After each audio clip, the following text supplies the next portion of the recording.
You are watching the press preview now. First look at what's on the front pages as they arrive. It's time to see what's making the headlines with Deputy Political Editor at The Spectator, James Heal, and the Editor-in-Chief at National World, Nancy Fielder. They'll be with us from now until just before midnight. So let's see what's on some of those front pages for you now. Well, the potential ceasefire deal between Russia and Ukraine is on the front of the Telegraph, and Putin's assertion he will take control of the deal. The Ukraine-Russia war is also on the Express, who quote Putin saying he will only agree to a truce, but only on his terms. That story also on the front of the Times. The Metro leads on the Prime Minister's decision to scrap NHS England as he announces major reforms to the health service. That story also on the front of the Financial Times, who write of the government's big health service revamp. And the Eye writes that the Health Secretary is seizing control of the health service to force change. The Guardian leads on the proposed national services changes too, saying the move is a high-stake push to improve care. The Mail says the move puts patients ahead of the NHS bureaucrats. The Mirror leads on the murder of Eliane Andam and her family's plea to end the knife crime as her killer is jailed. The Sun features a royal exclusive as they discuss football with Prince William. And the Daily Star's front page claims that AI chatbots are unable to tell the time. They suggest this is potentially good news for the survival of human civilization. How did they find that out? We're joined tonight by James and Nancy to take us through the more serious story, starting with the Eye, James, and this NHS revolution, some calling it a huge gamble. Explain. Yeah, so this was Keir Starmer's big speech today, talking about how he's going to be doing public sector reform over the next few years. And the big rabbit out the hat, the big announcement was that the government is abolishing NHS England and taking it back into sort of direct ministerial control. Labour came into office 8 months ago, promising no more top-down reorganisation of the NHS. And it turns out, after almost a year in office, they decided actually they do need that. And Wes Streeting was out there yesterday saying he's decided that he needs direct ministerial control over this. So getting rid of the quango and having direct ministerial involvement, which, of course, could come with rewards in terms of having less bureaucracy, and there's talking about the savings here, but there's also risks as well, because it means that there's no longer an arm's-length body to pin the blame on, and the ministers, you know, they're the ones in the firing line now. Well, the buck stops there, though. Absolutely. I mean, Nancy, is that good news, then? I think that's good news for everybody else, because it means you've got people in charge who are accountable and who you can get rid of elections. I think we're just so used to the NHS being run by people who paid an awful lot of money, aren't sort of boots on the ground, and this whole level of managers who make diktats but don't actually have to do the work, and you can't get rid of them. So I think this seems to be fairly widely welcomed. Obviously, the opposition aren't all falling over themselves, say it was incredible, but there are some people who are quoted in the papers saying actually it's about time. So I'm not sure if it is a massive risk. Fingers crossed it can't possibly make things worse, because we know how bad they are now, and it could make things considerably better. James, are there more pros than cons, would you say? I think it was interesting, I mean, how many Tories have both privately but also publicly now come out and said they wish they'd done the same thing. So Jim Bethell, who was the government health minister in the Lords during the pandemic, publicly tweeted today, and he said, you know, I wish I had the courage to do exactly this. I mean, really, it's all about the sort of botched legacy of the 2012 Andrew Lansley reforms. I don't think they ever really were fully accepted in terms of the implementation. And obviously in 2022, the previous government, the Conservatives, actually amended some of that in terms of what the NHS England functions were going to do. So I think that we'll see if it works or not. Clearly, the big gamble for this Labour government is slightly higher taxes over the next 4 or 5 years, but public sector reform that comes with that. And I think what you listen to focus groups, you listen to voters, the thing that constantly comes up again and again is how broken most public services feel in this country. We're paying a record amount in taxation in terms of the post-war tax burden. They want to see some results from this. So Wes Streeting, of course, he's the great Labour reformer. He talks a great game, and he was on sumptuous form today in the House of Commons. But now he's got to deliver all that promise. He's got 5 years. If he can turn the health service around, he might well finally live up to some of those talks about him being the next Prime Minister. But Nancy, not everyone's happy at these reforms. We heard via our political correspondent John Craig that the unions are up in arms, as you'd expect, I suppose. They're not happy at the loss of, nearly 10,000 jobs. Yeah, 9,500 jobs on the front of the eye. That is a lot of jobs, but some of these jobs are going to be pulled back into the government department that looks after the NHS, rather than having a government department and the NHS England running parallel to each other.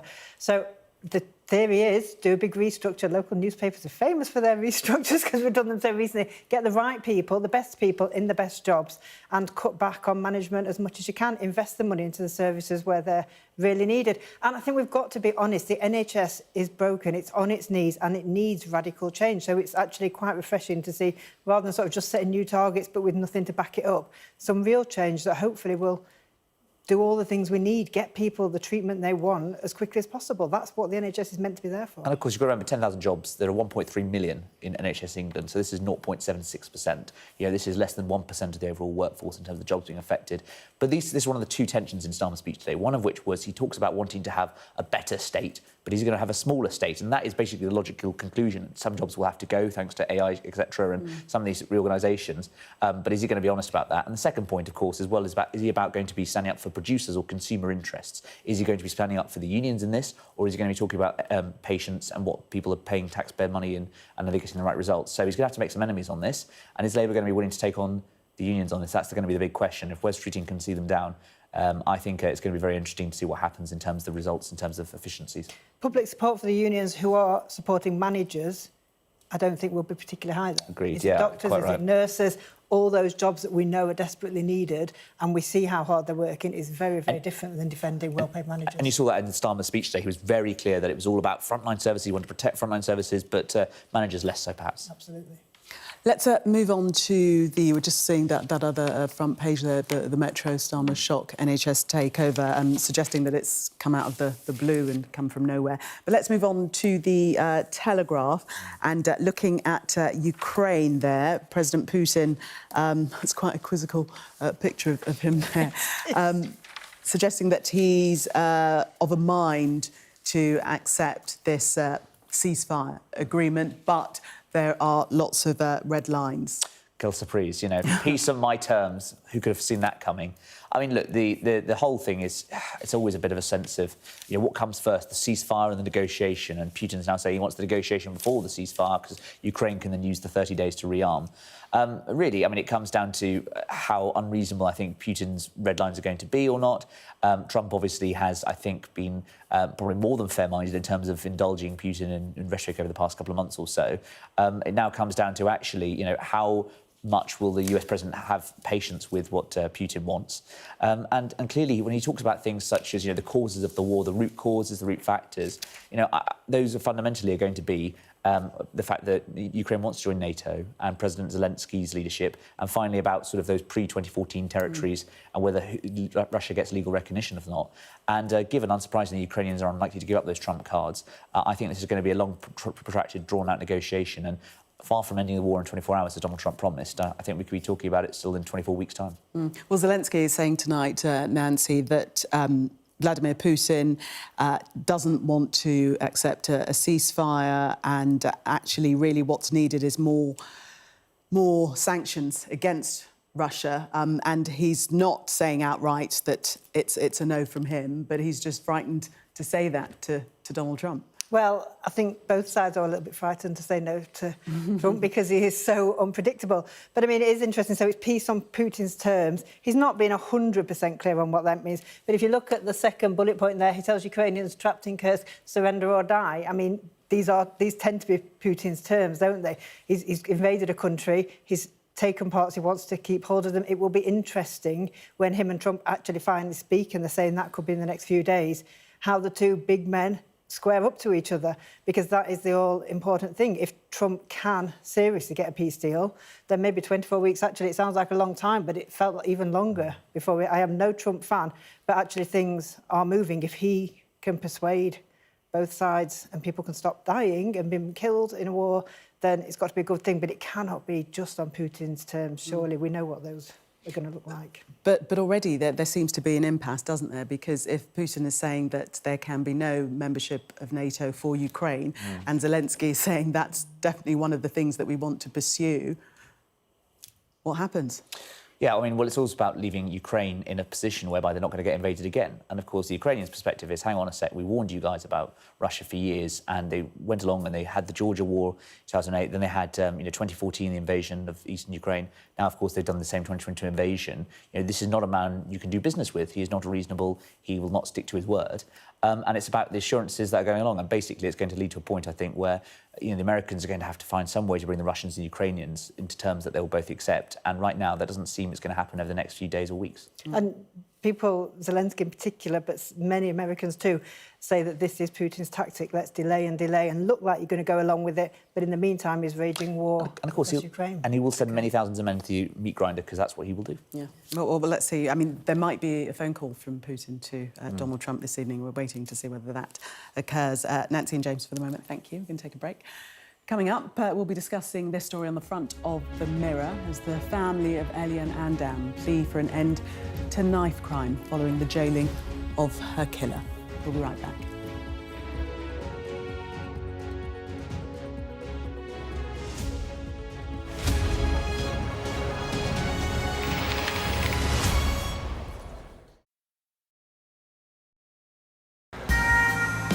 This is how you travel when the mafia wants to kill you. He's almost given up his own freedom, but that's the price he's willing to pay. Here, they don't just arrest and 'Ndrangheta mafia members, they also live among them. Time after time, I've seen the devastating impact of extreme weather and climate change. We don't have much snow at the moment. They've had a warm spring and exceptionally hot summer, and that means they're expecting to lose more than 3 times the amount of ice than they usually do. Flames are still forcing people from their homes and leaving many questioning their futures. Here was my life. We have nothing. I can't say anything. It's so sad. This disaster is testing the resolve of everyone on this island. The only way out now is by boat. Everything you see is devastated, and the misery being felt by people living here is repeated in towns and villages across Central Europe. Sky News, get the full story first. Turkey is burying its dead. The loss is profound. Whole families died in this collapse, generations wiped out. The violence has penetrated the heart of the city rather than being contained to the estates around the edge, and that speaks to the level of anger being felt here. In Sweden, police have seized a lethal stash. This is just a small sample of the deadly arsenal taken off the streets. This is an example of an advert, really. Anyone of any age could say, I'll do that for £1 million, and then have to go and shoot someone. Yes. I'm Siobhan Robbins, Sky's Europe correspondent based here in Berlin.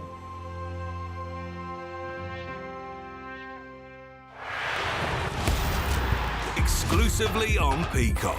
2 teams, 1 city, everything on the line. Clubs off, let them rip into each other again.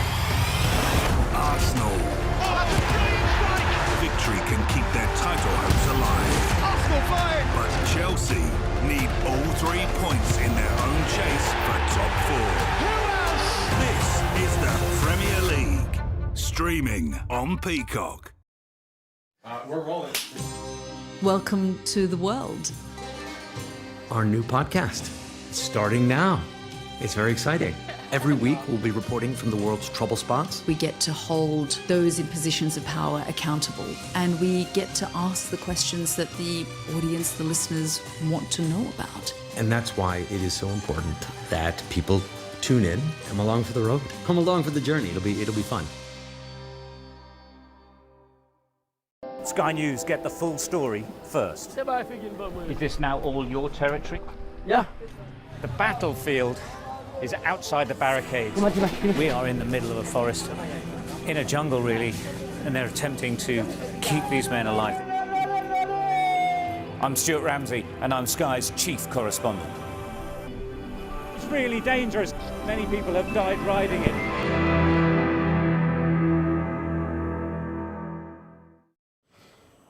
Welcome back. You are watching the press preview. Still with me, James Heal and Nancy Fielder.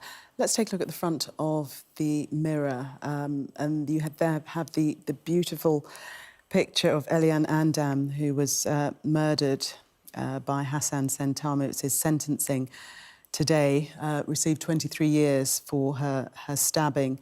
But the headline is about the family's plea for young people to put knives down and to stop this madness. Absolutely. And I mean, Idris Elba, of course, has led quite a big campaign on all of this. The Labour government has said it's going to take a lot of action in terms of trying to get knife crime down. I believe there were about 50,000 incidents last year recorded, and they've said they have an objective to get knife crime-related incidents down by half over the course of this Parliament.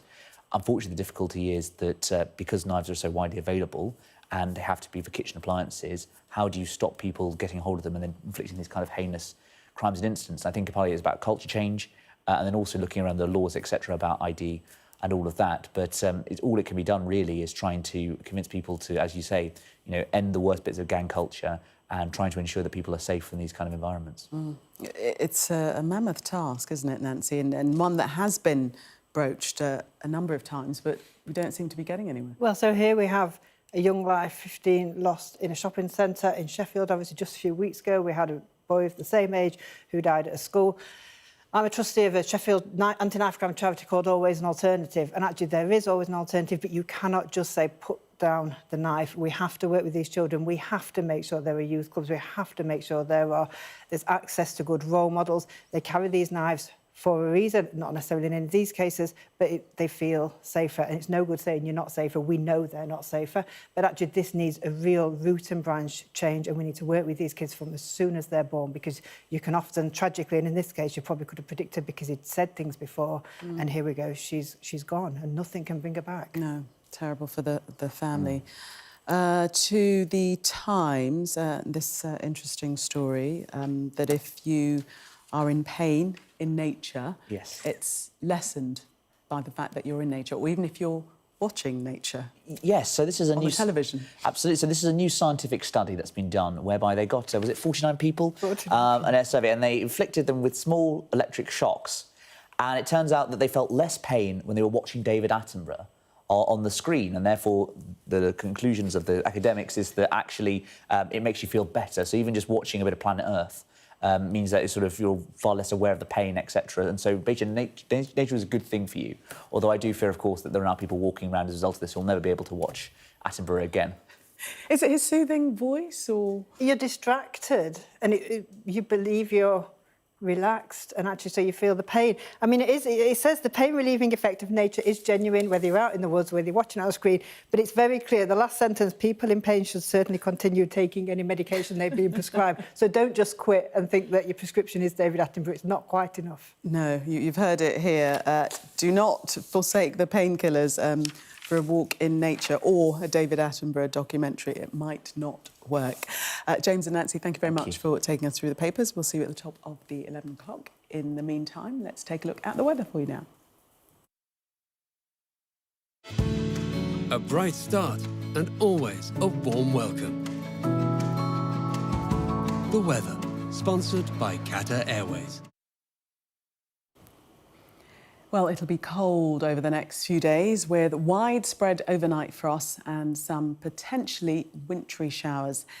Expect a frosty start for many tomorrow, especially over southern Britain, with some fog likely in the southeast. It'll be largely dry, but northern Scotland will see showers, while central Britain will have patchy rain and hill snow. Well, that wintry mix will mostly fade as it moves across Wales and the West Midlands through the morning. Meanwhile, showers will develop with hail, sleet and hill snow possible, but sunny spells are likely too. Well, the showers will be concentrated over England, Wales and eastern parts of both Scotland and Ireland, with very few elsewhere. It'll be cold again, but light winds will limit any wind chill. The afternoon will be similar, but the showers will become more isolated later on. A bright start and always a warm welcome. Qatar Airways sponsors the weather. Coming up next on Sky News at 11, President Zelensky claims Vladimir Putin is preparing to reject ceasefire proposals, but is too scared to tell Donald Trump.